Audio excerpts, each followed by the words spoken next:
According to YouTube analytics, 98% of viewers are not subscribed. That's a huge number. By subscribing the channel that is completely free, Council, we have a code violet situation. The human carried a Crystalline up 4 flights of stairs, and she's still alive.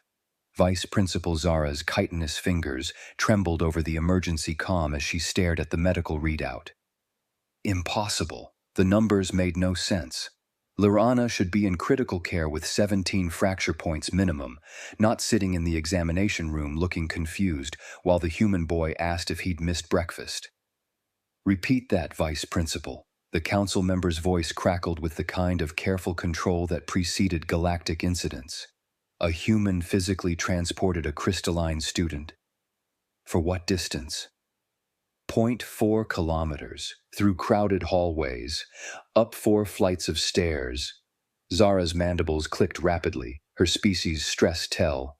He violated protocols for cross-species physical contact, unauthorized transport of fragile classification students, unsupervised medical intervention and, she paused, checking her tablet again because surely she'd read it wrong, approximately 14 additional safety regulations.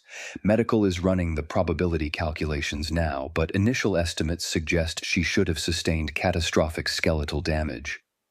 Estimates? She doesn't have a scratch on her, Council. Not one microfracture. The silence on the other end stretched for 3 full seconds. In Council terms, that was an eternity. Zara pulled up the security footage again, watching Michael Davis, the human exchange student who'd arrived 6 weeks ago and mostly kept to himself, approach Lirana in the central courtyard. The Crystalline girl sat on the ground, her mobility device in pieces 20 meters away where Korvax and his gang were laughing. Her translucent limbs caught the light, beautiful and terrifyingly fragile. One fall from standing height could shatter her femur. A hard bump could crack ribs, and this human had picked her up. "Show me the footage," the council member demanded. Zara streamed it live, narrating what the sensors captured. "Watch his approach vector. He's moving at 0.8 meters per second, optimal speed to avoid startling her. See how he announces himself first? 'Hey, you okay? Those jerks mess with your chair.' Standard human colloquialism for inquiry about well-being. She fast-forwarded slightly. Now watch the lift. Michael crouched down, perfect knee bend to lower his center of gravity, and simply scooped Lirana up, one arm under her knees, one supporting her back, the kind of carry humans apparently called bridal style. But it was his precision that made Zara's primary heart skip. "His grip pressure is registering at exactly 42 newtons, she whispered. "Council, that's within 5% of the maximum safe threshold for Crystalline physiology. The optimal range for their species is 40 to 45 newtons. How does he know that?" "He can't," the council member said flatly. "Humans haven't been cleared for xenophysiology training. It takes our medical students 4 years to learn proper Crystalline handling protocols. He learned it in 30 seconds by looking at her." Zara zoomed in on Michael's face, concerned, protective, completely unaware he was performing a miracle of intuitive understanding. "Watch his gait pattern." The footage showed Michael walking toward the main building, Lirana cradled against his chest. His steps were smooth, almost mechanical in their precision. Every footfall absorbed impact. Every turn was gradual, banking into it like a shuttle adjusting course. When students crowded the hallway, he rotated his body to shield her, navigating gaps that the tracking software calculated he shouldn't have been able to perceive in his peripheral vision. Environmental sensors show he compensated for a 0.3-degree temperature decrease when entering the building, Zara continued, her voice taking on the hollow quality of someone watching their understanding of reality crack. "Crystallines become more brittle in cold." He adjusted his grip pressure up by 2 newtons. "Council, the human doesn't even know what species she is. When medical asked him afterward, he said, 'I don't know, she's kinda see-through and sparkly.'" "Where is this human now?" "Outside medical, asking if he should apologize to Lirana for being late to her physics class." Zara pulled up another screen. He's been asking medical staff if he did something wrong for the past 8 minutes. I don't think he understands the severity of what happened. The medical bay doors opened in her security feed, and Dr. Vexthul emerged, his angular features radiating confusion. Michael stood immediately, hands shoved in his pockets, human casual stance that somehow made him look younger than his 16 years. "Is she okay?" Michael asked. "I tried to be really careful, but I've never, carried someone like her before." "She's unharmed," Dr. Vexthul said, and Zara could hear the disbelief even through the footage replay. "Student Davis, do you understand what you did?" Michael scratched the back of his head. "I mean, I helped her get to class. Those guys smashed her wheelchair, and she was just sitting there. Was I supposed to leave her?" "Her species has a skeletal structure with the tensile strength of spun glass. A fall from standing height could kill her. You carried her for nearly half a kilometer." "Right, yeah, that's why I was being careful." Michael said it like it was obvious, like any idiot would know not to drop the fragile person. "Is she gonna need a new wheelchair? Because those assholes just left it there, and I don't know if—" "Mr. Davis," Dr. Vexthul interrupted, "how did you know the precise amount of pressure to use when holding her?" Michael blinked. "I didn't? I just, didn't squeeze too hard.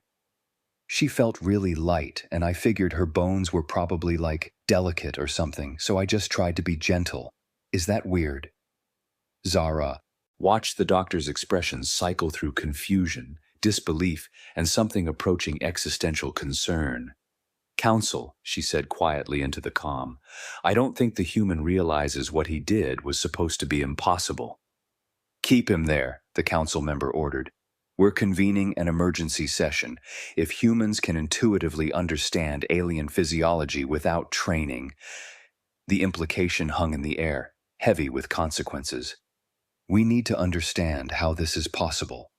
Through the screen, Zara watched Michael check his watch, an actual mechanical timepiece, because humans were oddly attached to ancient technology, and sigh. "Can I at least tell her I'm sorry I made her late? She's got perfect attendance and I kinda messed that up."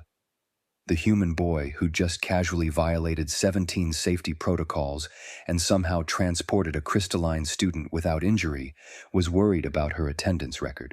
Zara's antennae twitched. She'd been vice principal at this integrated academy for 11 years. She'd handled diplomatic incidents, cultural misunderstandings, and 3 separate food-related allergic reactions that nearly caused interstellar conflicts. She had absolutely no protocol for a human who performed medical miracles by accident and thought his biggest mistake was making someone late to class. "Dr. Vexthul," she said into her comm, "detain student Davis for questioning. Politely, and someone find out what happened to Lirana's wheelchair." The doctor's response came with audible hesitation. "Vice Principal, the human is asking if Lirana can have lunch with him today. He says he wants to make sure those jerks don't bother her again." "Should I?" "Tell him yes," Zara said, making a decision that felt both completely wrong and absolutely necessary. "And assign a security detail. If he can do the impossible with alien physiology, I want to know what else humans are capable of." She terminated the call and pulled up Korvax's student file. The reptilian had been flagged for aggressive behavior 17 times this semester. 17 times in 17 days, exactly matching the number of reports about Lirana's mobility device being damaged. And in 17 days, not one staff member had done anything more than file reports and schedule mediation sessions that kept getting postponed. But one human boy had seen a problem and solved it in under 5 minutes. Zara had a terrible feeling that the Galactic Education Council was about to learn a very uncomfortable lesson about the difference between protocol and action. She just hoped the Academy, and her career, survived it. The medical analysis came back in 17 minutes, and every single finding made Zara's situation worse. "His gait pattern isn't just good," Dr. Vexthul explained, projecting the biomechanical breakdown onto the wall screen. "It's perfect. Watch this. Every time his heel strikes the ground, his knee flexes at exactly the angle needed to dissipate impact force. The acceleration sensors we embedded in the footage analysis show Lirana experienced less than zero point 0.2 g-forces during the entire transport. Zara stared at the graph. Our medical transport pods maintain zero point 0.5 g-forces. You're telling me this human boy with no training outperformed our technology by a factor of 2.5. Dr. Vexthul pulled up another screen. And that's not even the strangest part. Look at his grip pressure distribution over time. The visualization showed Michael's hands in thermal imaging, color-coded by pressure points, blue for minimal contact, red for maximum. The pattern shifted constantly, micro-adjustments every few seconds, redistributing weight, compensating for his movement, adapting to environmental factors. He's making approximately 40 corrections per minute, Dr. Vexthul continued. Our robotic carriers make 12. His fingers are responding to feedback we can't even detect in the footage. Skin compression, thermal variance, minute shifts in her center of gravity. He's processing all of it in real time and adjusting accordingly. That's impossible, Zara said flatly. You're describing computational awareness that would require neural augmentation. I know what I'm describing, Vice Principal, and I'm telling you a 16-year-old human did it naturally. Zara pulled up Michael's student file. Standard human adolescent, good grades in history and literature, struggled with advanced mathematics, member of the track team. Medical scan from his enrollment showed baseline human physiology. No augmentations, no cybernetics, just organic tissue and bone and whatever incomprehensible processing power human brains apparently possessed. Get him in here, she ordered. I need to understand this. Michael sat in her office 10 minutes later, looking confused and slightly worried. Am I in trouble? Because I really was just trying to help. How did you know the exact pressure tolerance for crystalline physiology? Zara asked, skipping past pleasantries. She needed answers, not human social protocols. Michael blinked at her. I didn't? I don't even know what that means. When you picked up Lirana, you applied precisely 42 newtons of grip pressure. That's the optimal range for her species. How did you calculate that? I didn't calculate anything. Michael looked genuinely baffled. She just seemed really light and kinda delicate. Like I could tell she was fragile just by looking at her, so I made sure not to squeeze too hard. Is that not normal? No, Student Davis, that is decidedly not normal. Our medical professionals require 4 years of training to learn proper crystalline handling procedures. Oh, Michael processed this for a moment. Well, I mean, she's see-through, right? And the way the light hit her, you could kind of see the bone structure inside, and it looked thin, so I just figured I should be really gentle, like holding a light bulb or something. Zara felt her mandibles click involuntarily. You extrapolated structural integrity requirements from visual observation alone. I guess, Michael shrugged. I wasn't really thinking about it that hard. I just didn't want to hurt her.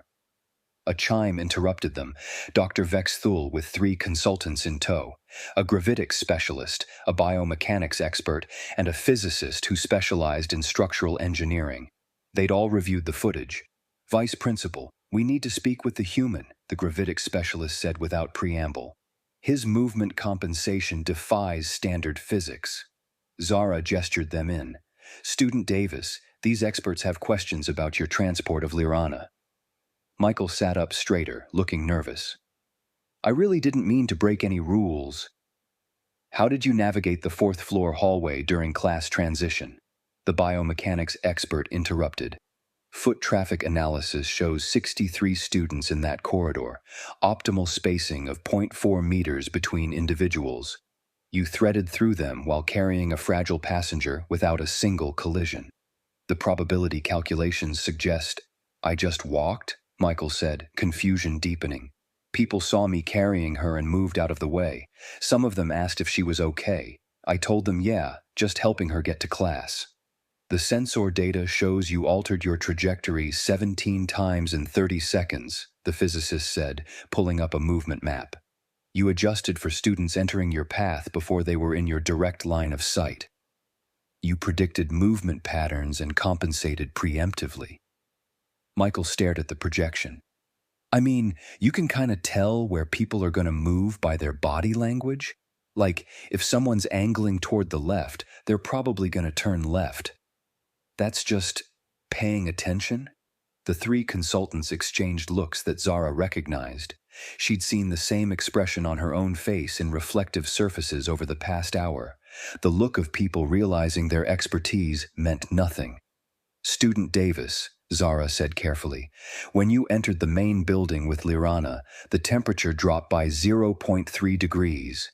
You adjusted your grip pressure by 2 newtons. Why? Because it got colder? Michael said it like a question, like he wasn't sure if that was the right answer. Cold makes stuff more brittle, right? I learned that in material science class last year. Ice cracks easier than water. So I figured if she was already fragile, cold might make it worse, and I should probably hold her a little more securely so she didn't slip.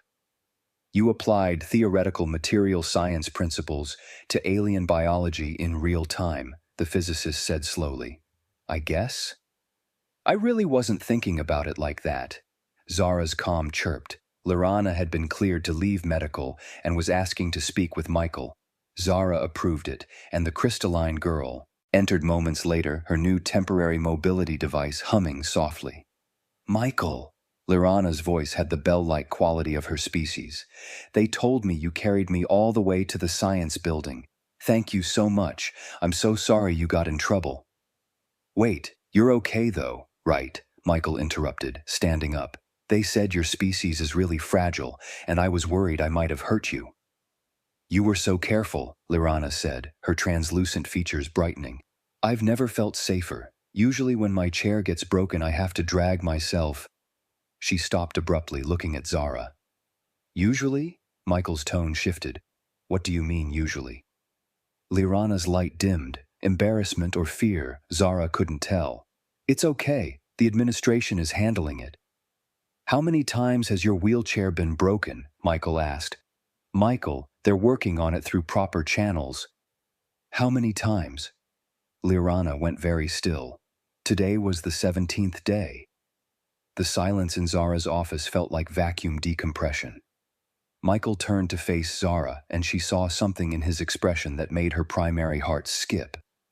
Not anger. Humans broadcast anger, obviously. This was something colder, calculating. 17 days, Michael said quietly. You're telling me those guys have been stealing her wheelchair for 17 days, and nobody stopped them? There are protocols, Zara began, anti-bullying procedures that require documentation, mediation attempts, counseling referrals. So while you were having meetings about it, she was crawling to class. Michael's voice stayed level, but his hands had balled into fists. For 17 days, you watched this happen and filled out paperwork. The Galactic education system requires non-violent conflict resolution. She's in a wheelchair, Michael said, and now there was heat in his voice. She can't fight back, she can't run away, and you guys just… What? Hoped the bullies would get bored? Zara had no answer, because when he put it in those terms, stripped of protocol and procedure and carefully crafted policy language, the truth was stark and ugly. They had failed. For 17 days, they had failed. And one human boy had succeeded in 5 minutes, using methods that violated every regulation in the handbook. Council is convening now, Zara said finally. They'll want to speak with you. Great, Michael said, because I've got questions about why nobody protected her. The gravitic specialist leaned toward Zara and whispered, Vice Principal, Korvax and his associates have been flagged for severe anxiety. They saw the human approaching and fled the area. They're currently requesting protective custody. Zara looked at Michael, average human height, lean build, no visible weapons or augmentation. Physically unremarkable by galactic standards. But Korvax was a Krexthari, nearly 2 meters tall with natural armor plating and combat-rated strength, and he was terrified of this human teenager. What did you do when you approached them? Zara asked. Michael shrugged. Nothing. I just asked if Lirana was okay and picked her up. They ran off before I could say anything else. He said it casually, like making apex predator species flee in terror was just a normal Tuesday. Zara pulled up the security footage of that moment, watching Korvax's face as Michael approached. The Krexthari's eyes had widened in pure prey animal panic. Humans had fought the contact war to a stalemate. Humans had reputation. And Korvax had just realized he'd been tormenting someone under human protection. Council convenes in 15 minutes, Zara said, feeling the weight of every bad decision that had led to this moment. Student Davis, I recommend you prepare a statement. Yeah, okay. Michael looked at Lirana. You want to grab lunch after? I'll make sure nobody bothers you. The Crystalline girl's light brightened to something approaching radiance. I'd like that. Zara watched them leave and pulled up the emergency council channel. This was going to be a very long day. The Galactic Education Council convened via holographic projection in Zara's office. 12 species representatives, each more disturbed than the last as she walked them through the incident timeline. 17 days, Council Director Talana repeated, her voice carrying the harmonic resonance of her species. Vice Principal Zara, explain why intervention protocols were not enacted. Zara pulled up the documentation logs, and the sheer volume made her want to molt out of shame.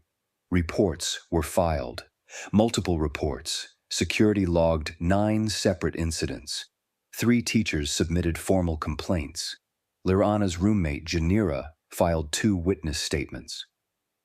An action was taken? The reports were forwarded to the Anti-Bullying Task Force for committee review. Zara watched the council members' expressions shift. Standard procedure requires documentation, pattern analysis, mediation scheduling, and counseling referrals before direct intervention can be authorized. How long does this process typically take? Talana asked. 4 to 6 weeks for initial mediation scheduling.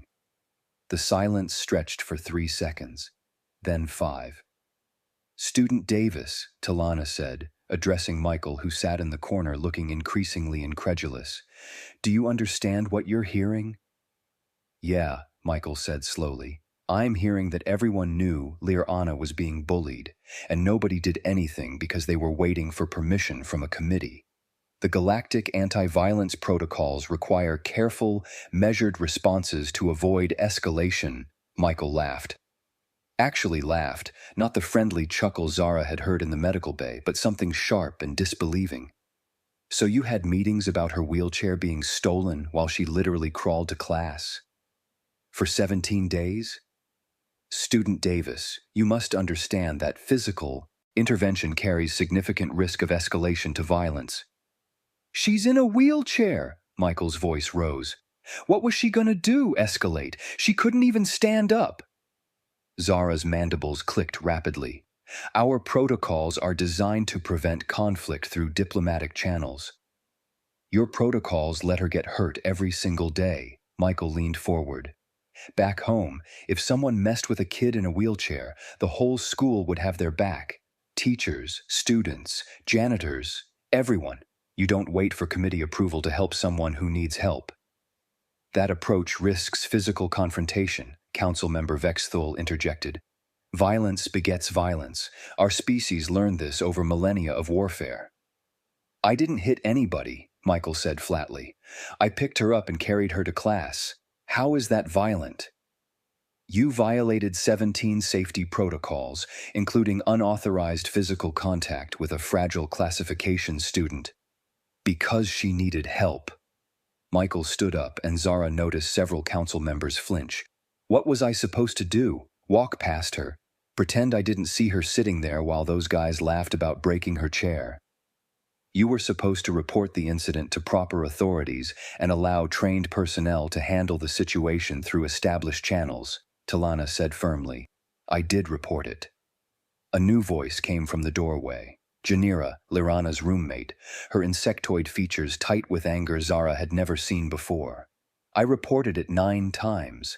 I was told to be patient with the process and that these matters require delicate handling. Zara felt her career crumbling in real time. Janira, this is a closed council session. No. Janira moved into the room, her compound eyes reflecting multifaceted fury. I'm done being patient. I watched my friend miss 17 days of classes.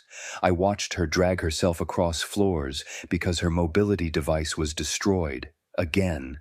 And every single time I reported it, someone told me to wait, to trust the system, to let the committees do their work. She turned to Michael. You know what you did in 5 minutes? You did more than this entire academy did in 17 days. You saw someone who needed help, and you helped her. No forms, no meetings, no committees, just basic decency.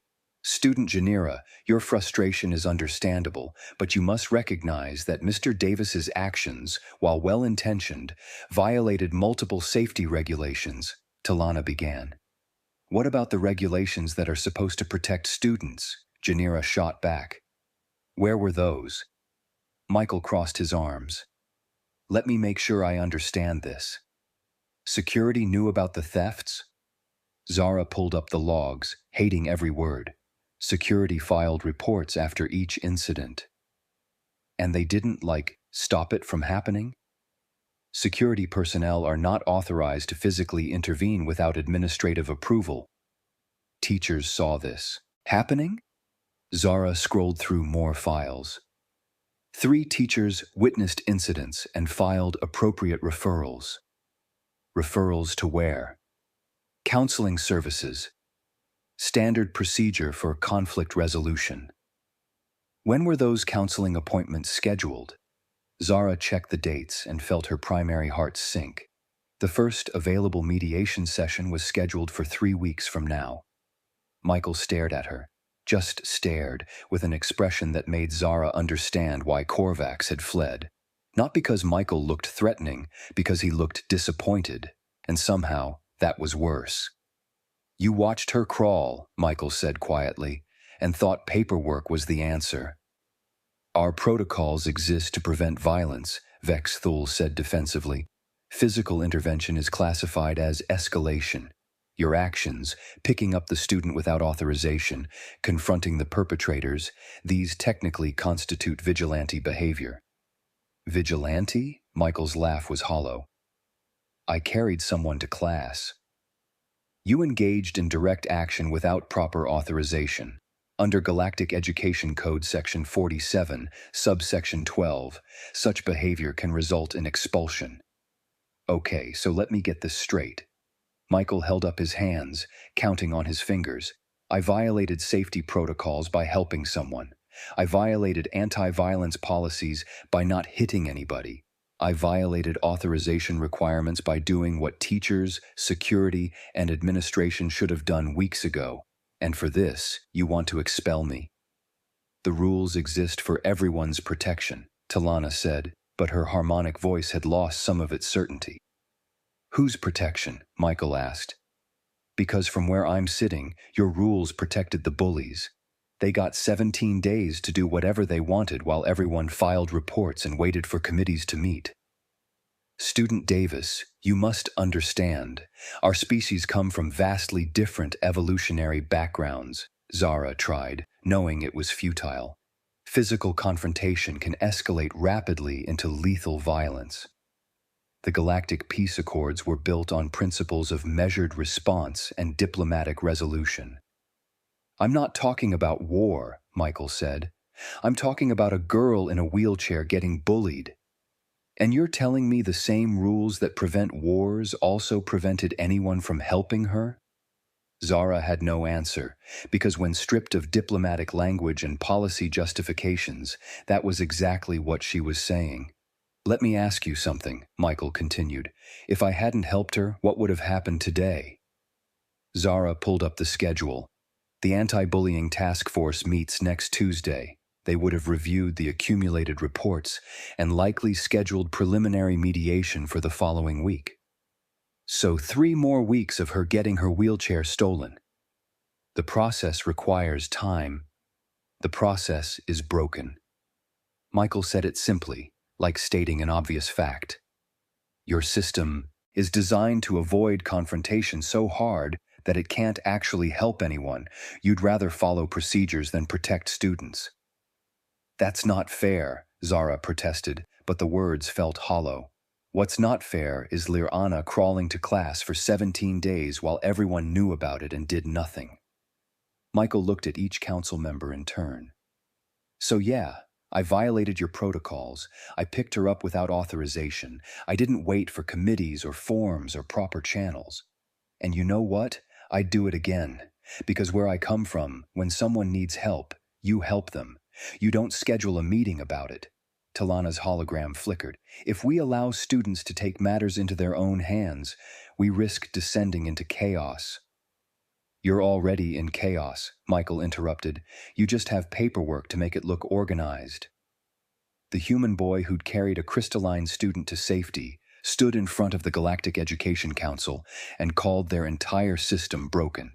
And Zara, looking at 17 days of filed reports and scheduled meetings and bureaucratic procedures that had accomplished exactly nothing, couldn't find a single argument to prove him wrong. So what happens now? Michael asked. You gonna expel me for helping, make an example out of me so everyone knows to follow proper channels and let people suffer while committees meet? We need time to review, Talana began. There's that word again. Time. Michael shook his head. How much time did Lirana get? How much time before someone decided she was worth more than a report? He turned to Zara. Am I dismissed? Because if you're not going to expel me right now, Lirana's waiting for lunch, and I promised her those guys wouldn't bother her anymore. That sounds like a threat, Student Davis, Vexthul warned. It's a promise, Michael corrected. There's a difference. He walked out. Zara looked at the council members' holograms and saw her own failure reflected 12 times over. Council, she said quietly, I believe we need to discuss systemic reform. For once, nobody argued. Dr. Vexithul's final medical report arrived while Zara was still processing the council session's aftermath. She opened it with trembling fingers, though she already knew it would only make things worse. The human's cardiovascular data during transport shows a resting heart rate increase of only 12 beats per minute, the report read.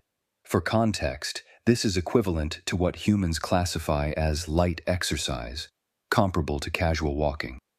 Subject Davis carried a passenger for 0.4 kilometers, up 4 flights of stairs, while navigating crowded hallways, and his body registered it as barely worth noting. Zara scrolled down to the biomechanics analysis. It was worse than she'd thought. Spatial awareness testing indicates Subject Davis processed and responded to 47 potential collision scenarios during transport. His navigation prevented 17 near misses. With other students, 11 encounters with architectural obstacles, and 3 temperature variance zones, all while maintaining optimal grip pressure and gait stability. This level of multivariable processing exceeds our automated systems by a factor of 3. The evolutionary psychology consultant had added a note at the bottom. Humans evolved as both persistence hunters and caregivers. They can track prey for days without rest, then immediately shift to carrying injured pack members for equivalent distances. The same neurological and physical adaptations serve both functions. Subject Davis wasn't performing a medical miracle. He was doing what his species has done for 200,000 years. Zara closed the report and pulled up another file she'd been dreading. The summons for Korvax. The Krexithari arrived 30 minutes later, flanked by 2 security officers he'd requested for protection. He stood nearly 2 meters tall, natural armor plating visible beneath his academy uniform, claws that could rend steel. He should have been the most threatening presence in the room. But when Michael walked in and leaned against the wall, arms crossed, Korvax flinched. Student Korvax, Zara began, pulling up her mediation protocol script. You've been summoned to discuss. Why'd you steal her wheelchair? Michael asked.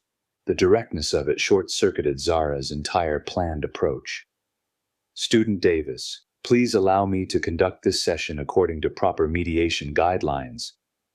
It's a simple question. Michael's eyes stayed locked on Korvax. Why?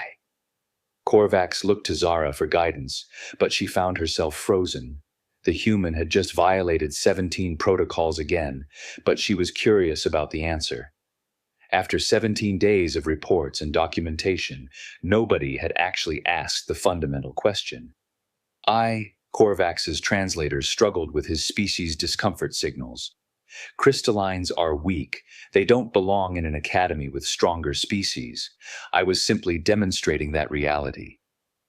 By stealing a wheelchair from someone who can't walk. Michael's tone was flat. Every day, for 17 days. The strong survive. The weak should know their place. Michael laughed. That sharp, disbelieving sound that Zara was starting to recognize meant someone had said something he found both stupid and offensive. Wow, you're just a regular asshole, aren't you? Student Davis! Zara's mandibles clicked in shock.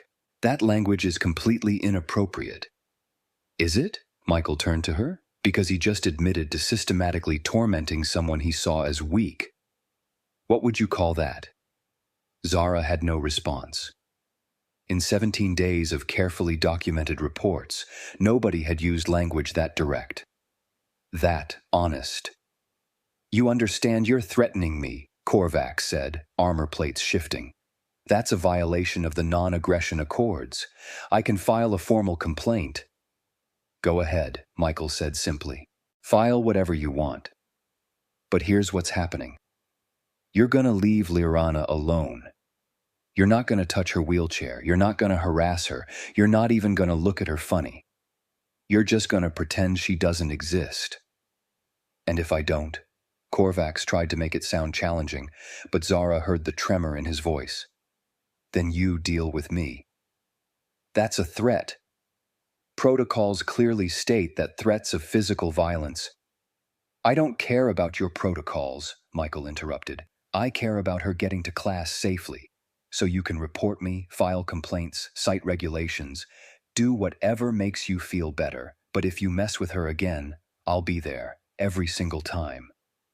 Zara watched Korvax's body language shift from indignation to genuine fear. The Krexathari had natural armor, combat-rated strength, and a 50-kilogram weight advantage. By every measurable standard, he should be able to break the human in half. But humans had fought the contact war. Humans had faced species with energy weapons and powered armor and faster-than-light capabilities, and fought them to a stalemate, using nothing but determination and tactical innovation. That reputation lived in every species' collective memory, and Korvax had just realized he'd been tormenting someone under human protection. This isn't, Korvax looked to Zara desperately. Vice Principal, he can't just threaten students. There are procedures. You're right, Zara said slowly, feeling something click into place in her mind. Student Davis, your methods violate established procedures. Physical intimidation, direct confrontation, bypassing mediation protocols. All of these actions contradict our carefully constructed diplomatic frameworks. Michael nodded. Yeah, I know. Your procedures let her get bullied for 17 days, Michael said, echoing his earlier words. So I guess we've established that your procedures don't actually work. The truth of it hit Zara like a physical blow. She could expel Michael for violating protocols. She could cite 17 different regulations he'd broken. She could defend the system that required documentation, committees, mediation, and careful diplomatic processing, but she couldn't defend the outcome. She couldn't explain why those procedures had accomplished nothing while one human boy had solved the problem in 5 minutes, using methods that terrified the perpetrators into submission without a single act of violence. Student Korvax, Zara said quietly, you will leave student Liranna alone. You will not approach her, contact her, or interfere with her mobility devices in any way. Your associates will receive the same instructions. Is this understood? But the mediation process is suspended pending full review. Zara made the decision in real time, knowing it would cost her dearly with the council. Consider this a direct administrative order. Violation will result in immediate expulsion. Korvax's armor plates rattled. You can't just... I can, Zara said, surprising herself. And I am. You admitted to 17 days of systematic harassment of a vulnerable student. Student Davis accomplished in 5 minutes what our entire system failed to do in 17 days. If we punish him for succeeding where we failed, what does that say about us? She looked at Michael, then back at Korvax. You're dismissed. Report to Student Services for schedule modification. You won't be in any classes with student Lirana for the remainder of the term. Korvax fled, his security escort struggling to keep pace. Michael pushed off the wall. So I'm not expelled. I'm sure the council will have opinions about that, Zara admitted. But no, you're not expelled. Because punishing me would mean admitting the system's broken? Because punishing you would be wrong, Zara corrected. Your methods were unorthodox, dangerous, and violated 17 separate regulations. They also worked. And they worked because you didn't wait for permission to help someone who needed help. She pulled up Lirana's attendance record. For the first time in 17 days, the Crystalline student had made it to all her classes. On time, without injury. One human boy had accomplished what an entire academy administration could not. Student Davis, Zara said carefully, I need to understand something. When you saw Lirana sitting in that courtyard, what made you decide to help? Michael looked at her like the question didn't make sense. Because she needed help. What else was I supposed to do? And there it was, the fundamental difference. The gap between human instinct and galactic protocol. The space where procedures and proper channels fell away, and simple human decency remained. Go to lunch, Zara said. Lirana's waiting for you. Michael nodded and left, treating the entire paradigm-shifting confrontation as if it were just another part of his day. Zara pulled up the council communication channel and began drafting her report. Title: Systemic Failure Analysis and Recommendations for Protocol Reform. She had 17 days of failure to document, and one human boy's success to explain. It was going to be a very long report. The emergency council session lasted 6 hours. Zara presented her report with clinical precision. 17 days of documented failure, one human's 5-minute solution, and the uncomfortable truth that their entire anti-bullying framework had prioritized procedure over protection. Immediate intervention, Council Director Talana repeated, reviewing the new policy draft on her display. Direct consequences without mediation delays. Vice Principal Zara, this contradicts centuries of diplomatic protocol development. It also works, Zara said flatly. She'd spent the past 12 hours reviewing incident reports from across the academy. Since student Davis's intervention yesterday, harassment incidents have dropped by 47%. Word spread. Students know that direct action is now authorized for protecting vulnerable individuals. The protective response exception, another council member read aloud. Any student or staff member who witnesses harassment of a vulnerable individual may intervene immediately without prior authorization, provided intervention remains nonviolent. We're essentially codifying vigilante behavior, Vexthul protested. We're codifying basic human decency, Zara corrected. Something we should have done 17 days ago. The vote passed. Barely, but it passed. 3 staff members received formal reprimands for failure to act. Security protocols were revised. The anti-bullying task force was dissolved entirely, its committee structure replaced with direct response teams, and Korvax, along with his 2 closest associates, found themselves transferred to remote learning programs. Expelled would have been too kind. Within 72 hours, Zara received 43 requests from other integrated academies across the galaxy, all asking the same thing: availability of human exchange students for their programs. They're calling it the human protector effect, Dr. Vexthul explained, showing Zara the preliminary studies. Academies with human presence show 63% reduction in bullying incidents, not because humans are intervening constantly, but because their potential to intervene creates deterrent effect. They're dangerous and nurturing simultaneously, Zara read from one psychological profile update. combat-effective species that evolved cooperative caretaking behaviors, natural predators who instinctively protect the vulnerable. The combination is unprecedented in galactic survey data. She watched Michael through her office window. He was sitting in the courtyard with Lirana, apparently helping her with homework. Nothing dramatic, nothing heroic by human standards, just a boy helping a friend. "Why did you help me?" Lirana asked, her Crystalline's fingers tracing equations on her datapad. "That first day, you didn't know me. You'd never spoken to me before." Michael looked up from his history text. "Because you needed help. Why wouldn't I? But there was no benefit to you, no social advantage, no political gain, no reciprocal obligation established. Lirana, you were sitting on the ground because someone broke your wheelchair."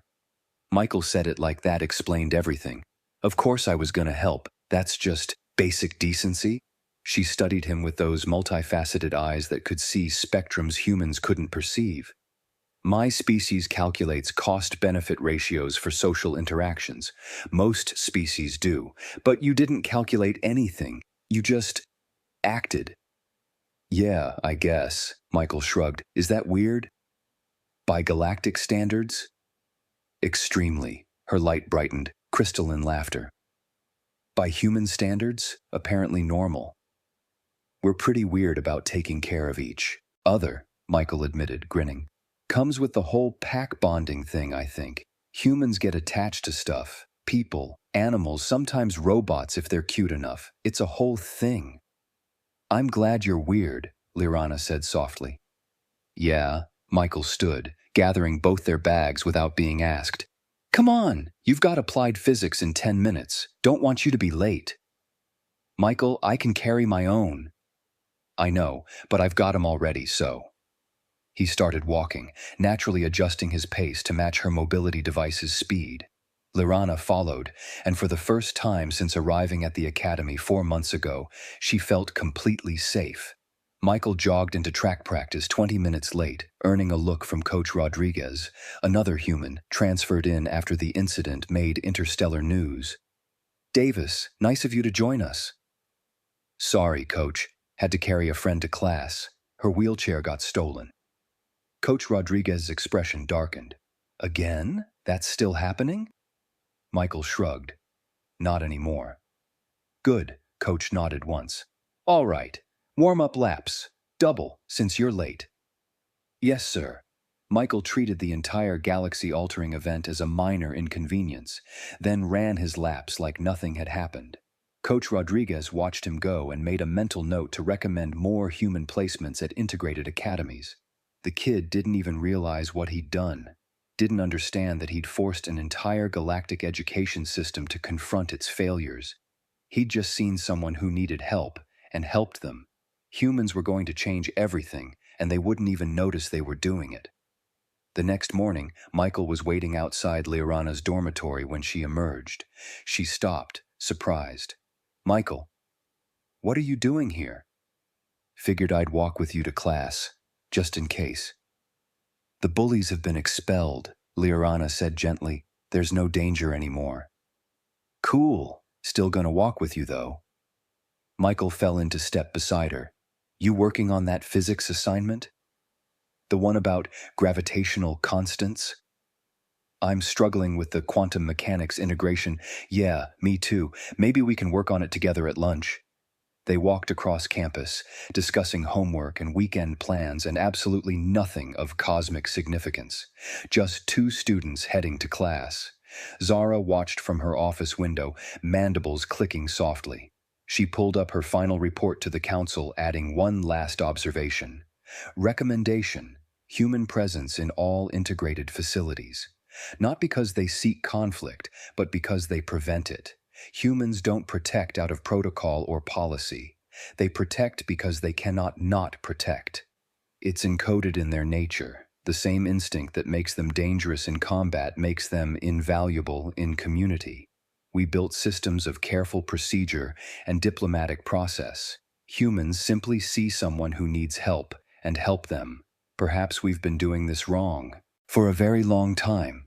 She filed the report and watched Michael carry Lirana's books without being asked, explaining something about Earth history that made her light brighten with fascination. Human tribal protective behaviors, probably. The human boy who'd broken 17 protocols and forced systemic change across the galaxy was laughing about ancient human pack-bonding instincts, completely unaware that he'd just demonstrated exactly what made his species extraordinary. Zara's comm chirped with another request from an integrated academy requesting human exchange students. She approved it, 42 more to go.